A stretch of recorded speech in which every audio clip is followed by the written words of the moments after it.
বিন্দু সব একটা খবর দিতে গিয়া কৌটা তারা কয় কোনটা এটা জানি না আমরা, মানে ড্রাগস কৌটা বিক্রি হয়। গইলাম আমরা গিয়ে দেখলাম যে 2-3 জনের ডাকাডাকি করে এটা আছে সস্তা ও তারা লইয়া গেছি বলে তোমরা কিতাবে এরকম করো যে এটা এলাকাতে যুব সমাজ যে তোমরা কলুষিত করো, তোমরা এরকম করো কেন? তো যাই হোক পর্যন্ত তারা এত কথাবার্তা হওয়ার পরে তারা বলে আমরা তো ওখান থেকে আনি, ও তারা লিয়ে আইছে এখানে যেসব জায়গা থেকে তারা নেয়। আরে এক দুইটা বাড়ি আছে তারা দেখাইব কোন জায়গা থেকে এগুলো বিক্রি হয় কী হয়।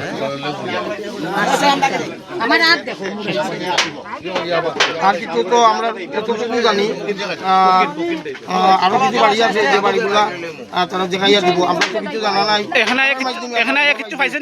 আর আমরা ক্লাব তো যেহেতু আমরা সংসদ বিপ্লব দেবী প্রচন্ড উৎসাহ প্রকাশ করছেন ক্লাবগুলারে যে এই নেশা মুক্ত ত্রিপুরা করার লাগে আপনাদের পবিত্র করে মন্দিরের মধ্যে। আর এই আরো একটা ব্যাপারই লোক জানেন, আজকে দেখলাম আমরা কালী মন্দির শ্মশান মন্দির যেটা আর কি, এটাতে অগণিত এই কর্তাগুলা ডাব্বাগুলা এটা বিভিন্ন ধরনের অবৈধ কাজ চলে, মন্দিরটা যাতে কলুষিত না হয় এই ব্যাপারে পদক্ষেপ নেওয়ার জন্য আমি সংবাদ মাধ্যমের কাছে আর এখানে বিফ ফ্রিজ ভর্তি ঠিক না,